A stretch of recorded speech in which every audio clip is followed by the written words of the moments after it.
শুভ সন্ধ্যা সবাইকে। কেমন আছো সবাই? আশা করি সবাই খুব ভালো আছো আর সুস্থ আছো। আর আমরাও এখন মোটামুটি ভালো আছি। তোমরা তো জানোই যে আমরা দীঘায় গেছিলাম ঘুরতে। তো একদিন আর কি তোমাদের সঙ্গে মোটামুটি ভিডিও আর কি মানে সারাদিন কী করলাম না করলাম শেয়ার করেছি। তারপরেও আর কি মানে কি ছোট ছোট করে ক্লিপ তুলেছি, কিন্তু হচ্ছে একদমই অল্প আর কি, ঠিকঠাক মানে গুছিয়ে আর কি এডিট করাটা কমপ্লিট হয়নি বলে আর তোমাদের সঙ্গে শেয়ার করলাম না।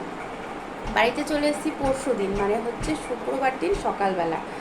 তো এসে তো প্রচণ্ড শরীর খারাপ, সারাদিন মানে প্রচণ্ড মানে কি বলবো, শুধু সারাদিন শুয়েই ছিলাম। মেয়ের শরীর খারাপ, আমার শরীর খারাপ। তারপরে মানে সকালে জাস্ট এসেছি, এসে স্নান করেছি, করে শুধু ডাল ভাত রান্না করেছি, করে নিয়ে সে তো আর খেতে পারলাম না। তো হচ্ছে সারাদিন সেভাবেই সেদিন চলে গেল, কালকেও সারাদিন সেভাবেই চলে গেল। তো আজকে হলো রবিবার, রবিবারের সন্ধ্যে এখন হচ্ছে বাজে 6:30। তো ভাবলাম চলো তোমাদের সঙ্গে আর কি শেয়ার করাই যাক যে আমি কি করি না করি। সকাল থেকে তেমন কিছু শেয়ার করিনি। তো হচ্ছে এখন এই যে ঘুরতে যাওয়ার পরে, মানে ঘুরে টুরে আসার পরে আর কি জামা কাপড়ের যা অবস্থা, ধোয়া কাচা, আজকে 3 দিন ধরে ধুয়ে যাচ্ছি অল্প অল্প করে। এদিকে চেয়ারে একদম দেখো মানে পুরো ভরাট হয়ে গেছে।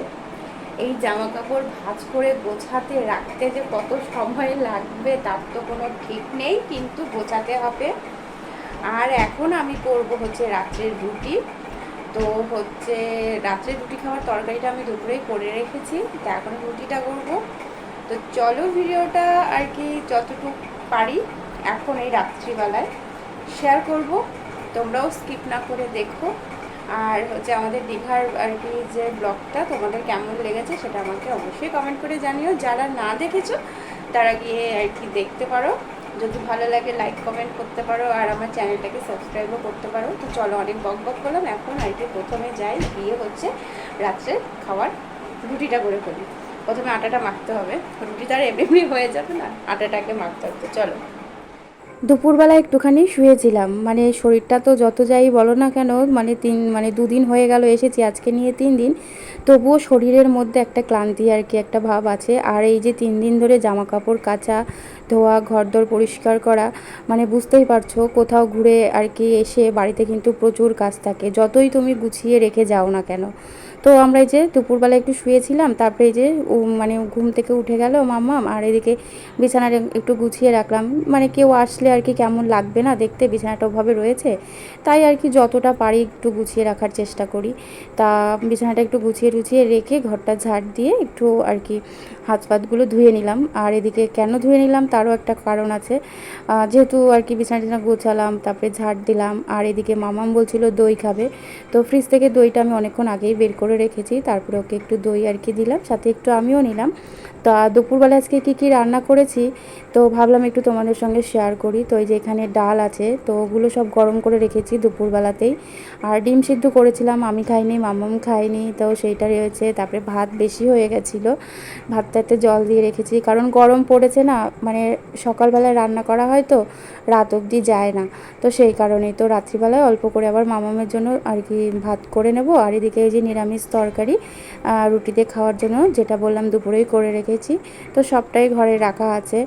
আর এই যে এখন শুধু রুটিটা করলেই আর কি হয়ে যাবে। তা রুটি করে নিয়ে জানো তো আবারও গা হাত পা একদম মানে জল দিয়ে ভালো করে ধুয়ে নিতে হয়, না হলে না মানে প্রচণ্ড তো গরম। তারপরে এই যে আর কি এই মানে রান্নাবান্না করতে গেলে না আরও বেশি ঘেমে যাওয়া, তারপরে রুটি করলে এই যে আটাগুলো গায়ের মধ্যে মানে আসা তো খুবই আর কি কেমন লাগে। তো একেবারে আবার ফ্রেশ হয়ে নিয়ে তারপরে খাওয়া দাওয়া করে তারপরে আবার এই যে বাসন কোসন ধোয়া, তো এগুলো সব পরিষ্কার করে নিয়েই আমি শুই, মানে ঘুমাই, যাতে আমাকে পরের দিন সকালবেলায় আর কি বাসি কাজ বলতে এক্সট্রা যাতে আমাকে কোনো কাজ না করতে হয়, মানে উঠবো, ঘরটার ঝাড় দেওয়া, বাসি জামাকাপড় ছেড়ে আবার রোজকার মতন সংসারের কাজ বাজ তো সবটা। তাই এদিকে দেখো আটা মেখে রুটি করে রান্নাঘরে যে মানে গিয়েছি সবে, তা কারেন্ট চলে গেছে। তা ওদিকে হচ্ছে কারেন্ট চলে যাওয়াতে এইদিকে আমি ভাবলাম না, এগুলো আগে যেখানে আর কি যেটা আর কি ছিল সেখানে সেটা রেখে দিই। তো এই যে এইখানটাতে এই যে আটার এটা রেখে দিই, আর কারেন্ট কখন আসবে মানে কে জানে। তো যাই হোক, মামামকে ঘরে বললাম তুমি বসো, এখন বাইরে এসো না, কারণ এই যে কারেন্ট নেই, তারপরে এমনিতেই পোকা টোকা দেখলে যে চিৎকার করে, তো ইনভার্টারের কারেন্ট আর কি মানে শুধু ঘরে নেওয়া আছে, ইনভার্টার আছে আর কি আমাদের। তো বাইরে না রান্নাঘরে বারান্দায় নেওয়া হয়নি, দরকার পড়ে না সেরকম একটা, তো সেই কারণেই। তো এই গরমের দিনে তো কারেন্ট খুব যাতায়াত করে, তো এই গরমের দিনে একটু প্রবলেম হয়, তো ঠান্ডার দিনে সেরকম একটা হয় না। তো এইদিকে এই যে এখানটাতে যে আটা মানে রুটি আর কি বেলে টেলে নিয়েছিলাম, তো এই জায়গাটা একটু পরিষ্কার করে মুছে টুছে নিলাম। আর এই যে এইদিকে দেখো একদম গুড়গুড়ে অন্ধকার। তো এই যে এখানে কিছু বাসনও আছে, সেগুলোও ধুয়ে টুয়ে নিতে হবে। তারপরে এই যে এখন এই যে রুটিগুলোকে আমি ভেজে নেব। আর এই রুটি ভাজতে ভাজতে কিন্তু কারেন্ট চলে এসেছিলো। কারেন্ট চলে আসার পরে জানো তো আবারও কারেন্ট চলে গেছিলো। তারপরে আর ভাবলাম কি না থাকবে বাবা, একেবারে কারেন্ট আসুক, পরে নয় আর কি তোমাদের সঙ্গে শেয়ার করব বাদ বাকিটা।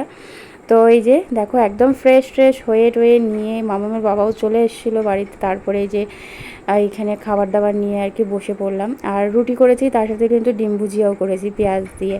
তো ফোন করে বললো একটু ডিম ভুজিয়া আর কি মানে করতে রুটির সাথে, যেহেতু নিরামিষ তরকারি, এমনিতেই সবজি টবজি খেতে চায় না, তবুও এখন একটু জোর করে মানে খাওয়াতে হয়। সে আর কি মামামি বলো না কেন আর মামামের বাবাকে মানে বাবাই বলো না কেন, কেউই সবজি খেতে চায় না। গুড মর্নিং সবাইকে, সকাল সকাল দেখো এই যে ঘর গুছিয়ে ফেললাম। ওখানে সব রান্নার সব কিছু মানে খাবার দাবার রাখি, সেই জায়গা পরিষ্কার করে গুছিয়ে নিলাম, বিছানা গুছিয়ে নিলাম। এই যে এখন ঘর মোছার লাঠি হাতে নিয়ে এখন ঘর মুছছি। আর এই দেখো আমি, তো চলো এই যে ঘর মুছে নিয়ে স্নান করে তারপরে আসছি। Good morning. তো আরও একবার গুড মর্নিং বললাম, স্নান টান করলাম, কাজকর্ম সব সারলাম, সেরে নিয়ে এখন রান্নাঘরে এক পাশে ভাতের জল বসিয়েছি, চালটা ধুয়ে রেখেছি, আর হচ্ছে ম্যাগি বসিয়েছি। আজকে মামা মার আমি দুপুরে ম্যাগি খাবো, কারণ সকাল এখন বাজে 10টা 15, মানে অনেকটা লেট হয়ে গেছে। শরীরটা ভালো ছিল না বলে সকালে উঠতে পারিনি, খাওয়ারও করে দিতে পারিনি মামার বাবাকে। এখন এক পাশে এই যে দুটো হাঁড়িতে করে ভাত, আর এই যে এই পাশে ম্যাগি। তো সকাল সকাল কিন্তু সমস্ত কাজ বাজ সেরে নিয়ে স্নান করে রান্নাঘরে আর কি এসেছি। তো এদিকে এই যে চালটা ধুয়ে রেখেছিলাম, এখন এই যে দিয়ে দিলাম, আর এদিকে ম্যাগি হচ্ছে। তো ম্যাগিটা হয়ে গেলে আমি আর মামাম খেয়ে নেব, নিয়ে তারপরে বাদবাকি রান্না করব। তো আজকে না একটা জিনিস রান্না করব, তো সেটা নয় পরেই বলছি। তো এই জিনিসটা না অনেক দিন ধরেই ভাবছিলাম যে হচ্ছে মানে রান্না করব। তো মানে আগে প্রচুর খাওয়া হতো বলতে, মানে আমাদের ওই বাড়িতে মা রান্না করতো, তো অনেক রকমভাবে অনেক কিছু যে করতো। তো আমি আজকে একটু অন্যরকমভাবে করব, জানি না কেমন হবে। 3 জনের কাছ থেকে রেসিপি শুনে নিয়ে তারপরে আর কি রান্না করব। আর রান্না করতে বেশ ভালোই লাগে আমার মোটামুটি, তো খুব একটা খারাপ হয় বলবো না, আবার খুব একটা ভালো হয় বলবো না, খাওয়া যাবে। তো যাই হোক, মানে নিজের রান্নার কথা নিজেই বলছি। আর এদিকে যে ম্যাগি হয়ে গেছে, এখন নামিয়ে নিয়ে আগে খেয়ে নেব। সকাল এখন বাজে 11:30, ম্যাগি খেয়ে নিয়ে ভাত বসিয়েছিলাম, ভাত হয়ে গেছে, আম দিয়ে করলাম টক ডাল। আর এখন করব একটা স্পেশাল রান্না, অনেক দিন ধরেই ভাবছি রান্না করব হচ্ছে কচুর লতি। তো চলো এখন কচুর লতিটা বেছে টেছে আর কি মানে সবজিটাকে আর কি রেডি করতে হবে, তারপরে রান্না করবো। কী দিয়ে রান্না করবো সেটা অবশ্যই তোমার সঙ্গে শেয়ার করবো আজকে, মানে কচুর লতিটা কী দিয়ে রান্না করছি। চলো, আর প্রচণ্ড গরম পড়েছে, বাইরে ভীষণ রোদ। চলো, এই দেখো বন্ধুরা, এই যে কচুর লতি সুন্দর করে আমি দেখো কেটে বেছে ধুয়ে নিয়ে যে একটুখানি লবণ দিয়ে সেদ্ধ বসিয়ে দিলাম মানে ভাপে। আর এদিকে মশলার সব গুছিয়ে নিয়েছি, পেঁয়াজ, তারপরে টমেটো, রসুন। এখানে 2 রকমের আর কি তরকারির জন্য একটা তরকা, আর এই যে কচুরলতি। তরকাটা পরে করব, তো এখন কচুরলতির জন্য মশলার এখানে দেখো গুছিয়ে নিয়েছি, শুকনো লঙ্কা, আদা, তারপরে জিরে, পেঁয়াজ, রসুন সব কিছু দিয়ে এটা পেস্ট করে নেব মিক্সারে, দিয়ে রান্না করব। তো চলো এটা ভাপে হতে থাকুক। তো ফাইনালি দেখো রান্নাটা কিন্তু আমি করেই ফেললাম, আর এটা হচ্ছে মশলা দিয়ে করেছি লতি। সত্যি বলছি বন্ধুরা, খেতে কিন্তু খুবই ভালো হয়েছিল। আর এই রান্না টান্না করার পরে না অনেক কাজকর্ম ছিল, সেগুলো করে টোরে নিয়ে না আর ভালো লাগছিল না। তো খাওয়া দাওয়াও আমি অনেক পরে করেছি। তো আজকের ভিডিওটা আমি এই অবধিই রাখলাম। যদি ভালো লাগে একটা লাইক কমেন্ট